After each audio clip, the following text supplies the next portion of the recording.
नमस्कार। आज के इस वीडियो में हम संविधान में संशोधन की जो प्रक्रिया है उसका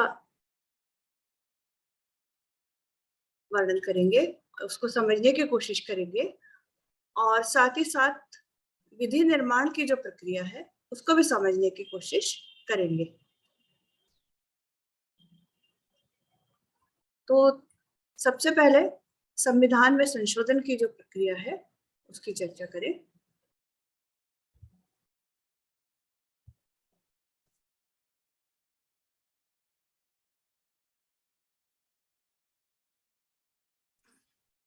सबसे पहले जो संविधान में संशोधन की जो प्रक्रिया है, तो हमारा जो संविधान है वो न तो पूरी तरह से लचीला है और ना ही पूरी तरह से कठोर है। There is a mixture of rigidity and flexibility, यानी नम्यता और कठोरता दोनों का उसमें समन्वय है। और दोनों ही जैसे ब्रिटेन का संविधान पूरी तरह से लचीला है, अमेरिका का संविधान पूरी तरह से कठोर है, लेकिन हमारा जो भारत का संविधान है उसमें दोनों का मिश्रण पाया जाता है। ना तो पूरी तरह से लचीला है और ना ही पूरी तरह से कठोर है। भारत के संविधान में संशोधन की 3 विधियां हैं, मतलब अलग अलग धाराओं के लिए अलग अलग संशोधन की प्रक्रियाएं हैं और ये 3 तरह की प्रक्रियाएं हैं। सबसे पहले तो उन धाराओं में संशोधन जो कि साधारण बहुमत से ही हो जाता है, यानी अब संविधान की कुछ धाराएं ऐसी हैं जिसमें साधारण बहुमत से ही संशोधन हो जाता है। और ऐसी 4 धाराओं का वर्णन यहाँ पर मैं आपको बताऊंगी कि अनुच्छेद 3, अनुच्छेद 4, अनुच्छेद 159 और अनुच्छेद 239A।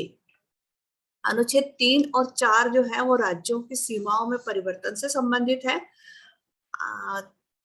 संसद जो है किसी भी राज्य की सीमा में परिवर्तन कर सकती है, उसको उसकी सीमा को परिवर्तित करके उसमें से 2 राज्य या 2 से अधिक राज्य बना सकती है। 2 राज्यों को मिला करके किसी एक बड़े राज्य का निर्माण भी कर सकती है और किसी राज्य के नाम में परिवर्तन भी कर सकती है। अनुच्छेद 3 और 4 उसको ये शक्ति प्रदान करते हैं और ये इसमें अगर संशोधन करना है तो वो साधारण बहुमत से ही संशोधन कर सकती है। अनुच्छेद 159 जो है वो राज्यों को ये शक्ति प्रदान करता है, नहीं, संघ सरकार को ये शक्ति प्रदान करता है कि वो किसी भी राज्य में विधान परिषद का निर्माण कर सकती है या जो विधान परिषद है उसको समाप्त कर सकती है। आपको पता होगा कि सभी राज्यों में विधान परिषद नहीं है, 4 या 5 राज्यों में ही है। तो संसद चाहे तो किसी भी राज्य में विधान परिषद का निर्माण कर सकती है साधारण बहुमत से ही, और किसी भी राज्य में विधान परिषद जो चल रही है उसको समाप्त भी कर सकती है। और अनुच्छेद 239A जो है वो संघ शासित क्षेत्रों में इस तरह की शक्ति प्रदान करता है कि वो उसके यहाँ विधान परिषद का निर्माण भी कर सकती है। तो ये जो धाराएं हैं इसमें साधारण बहुमत से ही संशोधन हो जाता है। कुछ धाराएं ऐसी हैं जिसमें विशेष बहुमत की आवश्यकता होती है, जिसमें संशोधन के लिए विशेष बहुमत की आवश्यकता होती है। विशेष बहुमत का मतलब है 2/3 बहुमत, और 2/3 बहुमत यानी कुल जो सदस्य हैं उनका साधारण बहुमत और उपस्थित और मतदान करने वाले सदस्यों का 2/3 बहुमत। यानी कुल सदस्य अगर 500 हैं और उसमें से उपस्थित 300 ही हैं तो 300 का 2/3 तो 200 ही होगा, लेकिन 500 का आधा तो 250 ही होगा ना। तो इसलिए ये भी जरूरी है कि जितने कुल सदस्य हैं उसका साधारण बहुमत तो होना ही चाहिए, और अगर सारे के सारे उपस्थित है फिर तो उनका 2/3 बहुमत चाहिए। लेकिन शर्त यही है कि कुल सदस्यों का साधारण बहुमत और उपस्थित और मतदान करने वाले सदस्यों का 2/3 बहुमत आवश्यक है, जो भी हो, जो भी स्थिति हो, जो अधिक हो। इसके बाद ये ऐसे अनुच्छेदों की संख्या बहुत ज्यादा है, इसलिए उनकी चर्चा अपन विस्तार से नहीं कर पाएंगे। लेकिन तीसरा जो तरीका है कि कुछ धाराओं में संशोधन के लिए कुल सदस्यों का विशेष मतलब संसद के सदस्यों का साधारण बहुमत, कुल सदस्यों का, और उपस्थित और मतदान करने वालों का 2/3 बहुमत तो चाहिए ही, लेकिन साथ ही साथ आधे राज्यों के विधान मंडलों का अनुसमर्थन, रेटिफिकेशन भी चाहिए। और उसमें कौन कौन सी बातें हैं? तो उसमें सबसे पहले तो कि राष्ट्रपति के निर्वाचन की विधि, इसमें अगर परिवर्तन करना है तो खाली संसद के विशेष बहुमत से नहीं होगा, उसमें आधे राज्यों के विधानमंडलों का समर्थन भी चाहिए। ऐसे कुछ और भी बातें हैं। केंद्र की कार्यपालिका की शक्ति में वृद्धि करना है तो स्वयं धारा 368 में अगर परिवर्तन करना है तो भी, राज्यों की कार्यपालिका शक्ति को अगर बदलना है, और केंद्र और राज्यों के बीच में विधायी संबंध जो है, विधायी शक्तियों का जो वितरण है उसको अगर बदलना है, मतलब संघ सूची, राज्य सूची और संवर्ती सूची, इसमें अगर कुछ परिवर्तन करना है, किसी विषय को संघ सूची से निकालकर संवर्ती में डालना है, या संवर्ती से निकालकर राज्य सूची में डालना है, या राज्य सूची से निकालकर संवर्ती सूची में डालना है, जो भी करना है, जो भी विधायी शक्तियों में परिवर्तन करना है, तो उसके लिए भी आधे राज्यों के विधानमंडलों का अनुसमर्थन चाहिए, प्लस संसद का विशेष बहुमत चाहिए। फिर उच्चतम न्यायालय और उच्च न्यायालय से संबंधित जो व्यवस्थाएं हैं उसमें भी अगर परिवर्तन करना है तो भी इस तरह का चाहिए विशेष बहुमत और आधे राज्यों के विधानमंडलों का अनुसमर्थन। संघ शासित क्षेत्रों में अगर उच्च न्यायालय की स्थापना करनी है तब भी इसी प्रकार का विशेष बहुमत चाहिए। अब इन सब को छोड़कर, यानी जो मैंने शुरू में 4 अनुच्छेद आपको बताए कि उनमें संशोधन तो साधारण बहुमत से हो जाता है, और ये अभी इतनी सारी व्यवस्थाएं बताई जिसमें संशोधन के लिए विशेष बहुमत और आधे राज्यों का अनुसमर्थन चाहिए। उसके बाद जो बचे हुए अनुच्छेद हैं, जो कि काफी है संख्या में, उन सब में संशोधन के लिए संसद का विशेष बहुमत चाहिए, यानी उपस्थित और मतदान करने वाले सदस्यों का 2/3 बहुमत और कुल सदस्यों का साधारण बहुमत। तो इस तरह से जो हमारा संविधान है ये कठोर अधिक है, नम्य कम है, लेकिन फिर भी व्यवहार में ये उतना कठोर नहीं है, और इसलिए इसको लागू हुए 72 वर्ष हो चुके हैं और इसमें 100 से अधिक संशोधन हो चुके हैं।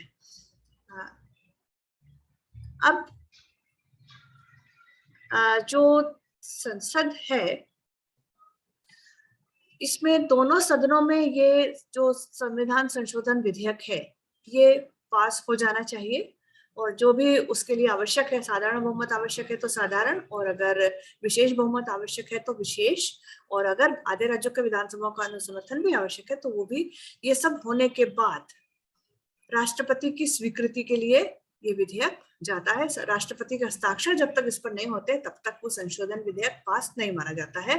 और यहाँ एक बात और भी मैं आप लोगों को बता दूं कि संविधान संशोधन विधेयक लोकसभा या राज्यसभा किसी में भी पेश किया जा सकता है पहले। ऐसा मतलब दोनों सदनों की शक्ति इस संबंध में समान है कि चाहे तो आप पहले उसको राज्यसभा में पेश कर सकते हैं, चाहे तो पहले लोकसभा में भी पेश कर सकते हैं, और दोनों में पास होना आवश्यक है। और अगर मान लीजिए कि लोकसभा में पास हो जाता है और राज्यसभा में पास नहीं हो पाता है, या राज्यसभा में तो पास हो जाता है लेकिन लोकसभा में पास नहीं होता है, तो संयुक्त अधिवेशन की भी कोई व्यवस्था नहीं है। तो इसलिए दोनों सदनों में अलग अलग पास होना आवश्यक है, यानी राज्यसभा भी काफी शक्तिशाली है संविधान संशोधन के मामले में। हालांकि उसकी सदस्य संख्या कम है, लेकिन फिर भी यहाँ संयुक्त अधिवेशन की बात ही नहीं है ना, तो इसलिए राज्यसभा की शक्ति भी उतनी ही है जितनी की लोकसभा की है। और दोनों सदनों में पास होने के पश्चात ये विधेयक राष्ट्रपति के पास जाता है, और 1971 से पहले तो राष्ट्रपति इस संविधान संशोधन विधेयक को एक बार पुनर्विचार के लिए वापस भेज सकते थे, लेकिन 1971 के बाद, मतलब 24वें संविधान संशोधन के बाद राष्ट्रपति के लिए अनिवार्य कर दिया गया कि उनको इस विधेयक पर पहली बार में हस्ताक्षर करने होंगे। तो अब राष्ट्रपति के पास अगर वो हस्ताक्षर के लिए जाता है तो उनके हस्ताक्षर तो एक औपचारिकता मात्र है, और अगर दोनों सदनों में पास हो जाता है, जैसे भी आवश्यकता है, जैसी भी रिक्वायरमेंट है, अगर विशेष बहुमत की आवश्यकता है तो वो, और अगर साधारण बहुमत की आवश्यकता है तो वो, या फिर आधे राज्यों का अनुसमर्थन की आवश्यकता है तो वो भी, वो सब पूरा होने के बाद राष्ट्रपति के पास हस्ताक्षर के लिए जाता है और उसके बाद वो कानून बन जाता है, यानी संविधान संशोधन हो जाता है। यहाँ पर एक बात और विचारणीय है, संसद की संविधान संशोधन की शक्ति असीमित नहीं है, या इसमें बुनियादी ढांचे का सिद्धांत ये क्या है, इसकी चर्चा थोड़ी सी यहाँ पर कर ली जाए। तो 1967 में गोलकनाथ का एक विवाद आया था सर्वोच्च न्यायालय के पास, गोलकनाथ बनाम पंजाब राज्य। उसमें संविधान में जो अब तक किए हुए संशोधन थे उसको लेकर के सर्वोच्च न्यायालय ने ये निर्णय दिया था कि संसद जो है मौलिक अधिकारों में संशोधन नहीं कर सकती। ये बहुत महत्वपूर्ण निर्णय था। इस निर्णय में ये बताया गया था कि उससे ये, अगर इसको मान लिया जाता तो संसद मौलिक अधिकारों में कोई संशोधन कर ही नहीं सकती थी, और फिर संसद ने जो भी, सरकार ने जो भी काम किए थे, प्रिवी पर्स समाप्त किए थे, बैंकों का राष्ट्रीयकरण किया था, और वित्तीय अवस्था को सुधारने के लिए जो भी उन्होंने काम किए थे, गरीबों की स्थिति को सुधारने के लिए, वो सारे जो काम है वो सब अवैध हो जाते। और इसीलिए फिर संसद को संविधान में 24वां संशोधन करना पड़ा, और उसमें ये व्यवस्था की गई कि संसद मौलिक अधिकारों सहित संविधान के किसी भी भाग में संशोधन कर सकती है। लेकिन इसको फिर गोलकनाथ के जो विवाद में जो निर्णय लिया गया था, उसके बाद जो 24वां संविधान संशोधन हुआ, उसको फिर केशवानंद भारती के मामले में 1974 में फिर से चुनौती दी गई। सर्वोच्च न्यायालय के समक्ष फिर से विचार करने के लिए प्रश्न आया कि क्या जो संसद है वो मौलिक अधिकारों सहित संविधान के किसी भी भाग में संशोधन कर सकती है। तो उसमें जो न्यायमूर्ति थे सीकरी, उन्होंने, उनकी अध्यक्षता में जो खंडपीठ थी, संविधान पीठ थी, उसने ये निर्णय दिया कि संसद संशोधन तो कर सकती है, मौलिक अधिकार सहित संविधान के हर अनुच्छेद में संशोधन कर सकती है, लेकिन उससे संविधान का मूल ढांचा प्रभावित नहीं होना चाहिए। अब ये मूल ढांचा है क्या? बेसिक स्ट्रक्चर का जो सिद्धांत तब से सामने आया, तो ये संविधान का मूल ढांचा आखिर है क्या? तो संविधान में तो कहीं इसका कोई उल्लेख नहीं है, और स्वयं न्यायाधीश भी इसको बहुत ज्यादा स्पष्ट नहीं कर पाए। लेकिन हाँ, न्यायमूर्ति सीकरी ने केशवानंद भारती के केस में संविधान के मूल ढांचे में जिन बातों का उल्लेख किया था, उसमें सबसे पहला था संविधान की सर्वोच्चता, मतलब संविधान जो है वो सर्वोच्च है, बाकी कुछ भी सर्वोच्च नहीं है। दूसरी बात, शासन का गणतांत्रिक और लोकतांत्रिक स्वरूप, यानी गणतांत्रिक मतलब जो राष्ट्रपति है, जो प्रमुख है, वो जनता द्वारा चुना जाता है तो गणराज्य है, और अंतिम सत्ता जनता के पास है, लोकतंत्र है, तो इसको कोई बदल नहीं सकता। फिर संविधान का धर्मनिरपेक्ष स्वरूप, मतलब हमारा धर्मनिरपेक्ष स्वरूप नहीं बदल सकता। फिर शासन के विभिन्न अंगों के बीच में जो शक्ति पृथक्करण है, सेपरेशन ऑफ पावर है, वो भी नहीं बदल सकता। और संविधान का जो संघात्मक स्वरूप है, फेडरल कैरेक्टर है, वो भी नहीं बदल सकता। इसके बाद मिनर्वा मिल्स के मामले में भी सर्वोच्च न्यायालय ने इसी मत को आगे बढ़ाया था, और वह यह था कि संविधान के 42वें संशोधन द्वारा एक ये व्यवस्था कर दी गई थी कि संसद जो भी संशोधन करेगी, संविधान में जो भी संशोधन करेगी, उसको किसी भी न्यायालय में चुनौती नहीं दी जा सकती। ये 42वें संविधान संशोधन में व्यवस्था की गई थी, लेकिन मिनर्वा मिल्स के केस में इस धारा को अवैध घोषित कर दिया गया। यानी संसद संविधान में संशोधन तो कर सकती है, लेकिन उसको न्यायालय में चुनौती भी दी जा सकती है। और लेकिन मिनर्वा मिल्स के केस में भी संविधान के मूल ढांचे की बात सामने आई और उसमें न्यायाधीशों ने संविधान के मूल ढांचे में किन किन बातों का उल्लेख किया था। तो उसमें संपूर्ण प्रभुत्व संपन्न लोकतंत्रात्मक गणराज्य, फिर प्रतिष्ठा और अवसर की समानता, धर्मनिरपेक्षता और उपासना की स्वतंत्रता, विधि का शासन और मौलिक अधिकारों और नीति निर्देशक तत्वों के बीच संतुलन।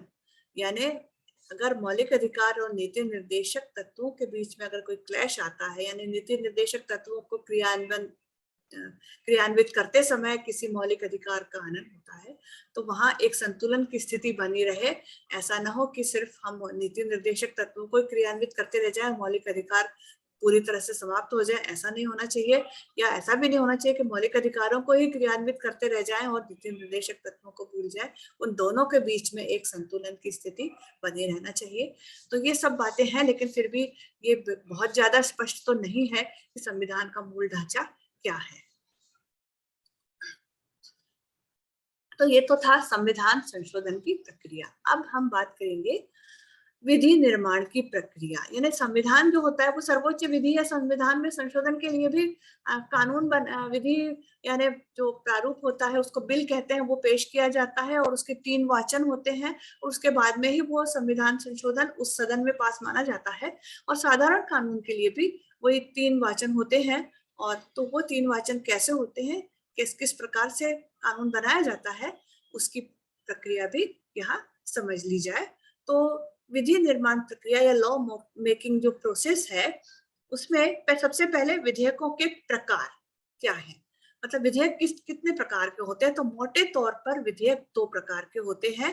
एक होता है साधारण विधेयक और दूसरा होता है धन विधेयक, ordinary bill and money bill. और जो साधारण विधेयक होता है ये भी 2 प्रकार के होते हैं। एक होता है सार्वजनिक विधेयक या सरकारी विधेयक और दूसरा होता है निजी विधेयक। सार्वजनिक विधेयक और सरकारी विधेयक में भी थोड़ा सा अंतर है। सरकारी विधेयक वो होता है जो मंत्रीगण पेश करते हैं और जो निजी विधेयक होता है वो सदस्यों द्वारा पेश किया जाता है। भले ही सत्तारूढ़ दल के सदस्य हो, लेकिन सदस्यों द्वारा पेश किया गया बिल निजी विधेयक कहलाता है और मंत्रियों द्वारा पेश किया हुआ बिल जो है, विधेयक जो है, वो और सरकारी विधेयक, पब्लिक बिल या गवर्नमेंट बिल कहा जाता है। सार्वजनिक विधेयक जो होता है जिसका संबंध बहुत सारे लोगों से होता है और जो व्यक्तिगत कुछ लोगों से या किसी व्यक्ति विशेष से संबंधित अगर बिल है या किसी एक वर्ग विशेष से संबंधित है तो उसको निजी विधेयक कहा जाता है। तो ये भी एक अंतर है। अब ज्यादातर जो विधेयक होते हैं वो सरकारी विधेयक ही होते हैं। संसद में पास होने वाले जो विधेयक होते हैं 99% विधेयक सरकारी विधेयक ही होते हैं, निजी विधेयक नहीं होते। पेश तो किए जाते हैं लेकिन वो पास नहीं हो पाते हैं। अब साधारण विधेयक को कानून बनाने की जो प्रक्रिया है, पहले उसकी बात करें तो 3 वाचन होते हैं, जैसे कि मैंने आपको शुरू में बताया। फर्स्ट रीडिंग जो होती है या उसको कहते हैं प्रथम वाचन, उसका दूसरा नाम ये है विधेयक को प्रस्तुत करना या उसका परिचय देना। तो एक निश्चित समय होता है। जो सरकारी विधेयक होता है उसमें 7 दिन की पूर्व सूचना देनी होती है, मतलब 7 दिन पहले बताना होता है कि हमको ये बिल पेश करना है, स्पीकर को ये सूचना देनी होती है। और अगर निजी विधेयक है तो 1 महीना पहले, 30 दिन पहले उसकी सूचना अध्यक्ष को देनी होती है। और फिर निजी विधेयकों के लिए संसद में एक निश्चित समय होता है, उसी समय निजी विधेयकों पर चर्चा की जाती है। तो जो भी स्थिति है, जब प्रथम वाचन की बात आती है तो जो सदस्य पेश करना चाहता है, या तो सदस्य होगा या मंत्री होगा, बिल को पेश करना चाहता है, तो वो प्रथम वाचन में सिर्फ उसका शीर्षक और उसके उद्देश्यों की बात करता है। मतलब उसके बारे में शॉर्ट में छोटा सा एक भाषण दे देता है, बता देता है कि भाई ये विधेयक है और इसका उद्देश्य ये है और इसमें इसको पास होने के बाद ये बात होगी। उस समय न तो कोई संशोधन लाया जाता है, न तो कोई बहस होती है, सिर्फ उसको प्रस्तुत किया जाता है, औपचारिक मतलब प्रस्तुति की जाती है और फिर सदन के पटल पर उसको रखा जाता है और सदस्यों में उसको उसकी कुछ प्रतियां वितरित कर दी जाती है। उसके बाद उसको सरकारी गजट में प्रकाशित कर दिया जाता है और ये हो जाता है विधेयक का प्रथम वाचन। अब इसके बाद में आता है द्वितीय वाचन या सेकंड रीडिंग। तो सेकंड रीडिंग में दो तीन तरह से हो सकता है कि या तो संसद उस पर स्वयं विचार कर ले उस विधेयक पर फर्स्ट रीडिंग के बाद ही, अगर बहुत ऐसा लगता है कि बहुत ज्यादा विवादास्पद नहीं है, संसद के चर्चा करने से ही हो जाएगा पास, मतलब तो हो जाता है। दूसरा तरीका है कि या तो फिर वो समिति को भेज दिया जाता है, या तो सदन उस पर तुरंत विचार विमर्श कर ले या समिति के पास भेज दे, या फिर जनमत जानने के लिए उसको प्रकाशित कर दे। मतलब जनता की राय भी जान ली जाए। अगर विवादास्पद है, भाई जनता, हो सकता है कि जनता इसका विरोध कर रही हो, तो एक निश्चित समय, कुछ समय के लिए उसको छोड़ दिया जाता है और समाचार पत्रों और टेलीविजन और हर माध्यम से जनता की राय प्राप्त कर ली जाती है। यानी आप ये मत समझिए कि कोई जनमत संग्रह करवाया जाता है। जनमत संग्रह की व्यवस्था हमारे यहाँ नहीं है, ऐसी तो स्विट्जरलैंड में होती है, लेकिन हमारे यहाँ तो नहीं है ऐसी व्यवस्था। हाँ, लेकिन जनता की राय तो जान ली जा सकती है विभिन्न माध्यमों से। तो जनता की राय अगर उसके पक्ष में होती है तो फिर उस पर विचार किया जाता है, और अगर नहीं होती है तो उस पर विचार नहीं किया जाता, वो वहीं पे समाप्त हो जाता है। अब ये जो द्वितीय वाचन है, इसकी भी तीन अवस्थाएं हैं। अधिकांश विधेयक द्वितीय वाचन के दौरान तीन अवस्थाओं से होकर के गुजरते हैं। प्रथम अवस्था जो है, इसमें विधेयक का प्रस्तावक उसके उद्देश्यों पर विचार करता है, उसके उद्देश्यों पर विस्तार से विचार प्रकाश डालता है, बताता है कि इसके ये उद्देश्य है, उसको क्यों पारित करना आवश्यक है, क्यों ये विधेयक लाया गया, उसके बारे में बताता है। और यहाँ पर कोई संशोधन नहीं लाए जा सकते इस स्थिति में, पहली अवस्था में। इसके बाद में आवश्यक समझा जाता है तो इसको समिति के पास भेज दिया जाता है। जो स्टैंडिंग कमेटी होती है, जो प्रवर समिति होती है, उसके पास भेजा जाता है। और समिति में राजनीतिक दलों को जिस अनुपात में सदन में प्रतिनिधित्व होता है, उसी अनुपात में समिति में भी उनको प्रतिनिधित्व मिलता है और समिति उस पर विचार करती है। और जो तीसरी अवस्था है, समिति जो होती है वो उसकी रिपोर्ट प्रकाशित कर देती है, सदन के पटल पर भी रखती है। और इस तीसरी जो अवस्था है, द्वितीय वाचन की जो तीसरी अवस्था है, उसमें समिति की जो रिपोर्ट है उस पर विस्तार से विचार किया जाता है। एक एक धारा पर अलग से बहस होती है, विधेयक की जो धारा एक एक होती है उस पर बहस होती है। और उस पर फिर यहाँ पर संशोधन भी पेश किए जा सकते हैं, और अगर उनको मानना या ना मानना सदन के ऊपर है। सदन उसको स्वीकार कर ले संशोधन को तो ठीक है, नहीं करे तो वो संशोधन वही रद्द हो जाते हैं और मूल रूप में विधेयक पास हो जाता है। उसके बाद उस पर मतदान होता है ना। तो मतदान होता है इस तरह से कि या तो संशोधन के साथ मतदान हो या फिर संशोधन के बिना मतदान हो, जैसे भी स्थिति हो, और उस पर मतदान होता है और वो द्वितीय वाचन में पास हो जाता है। उसके बाद में तृतीय वाचन होता है। तृतीय वाचन जो होता है वो एक औपचारिकता मात्र होता है। यहाँ पर न तो संशोधन प्रस्तुत किए जा सकते हैं और न ही कोई बहुत ज्यादा बहस होती है। सिर्फ विधेयक को रखा जाता है, संशोधन के साथ या संशोधन के बिना, जैसे भी द्वितीय वाचन में पास होता है उसको सदन के समक्ष रखा जाता है और फिर उसको सदन में पास फिर से किया जाता है। तो ये तृतीय वाचन होता है।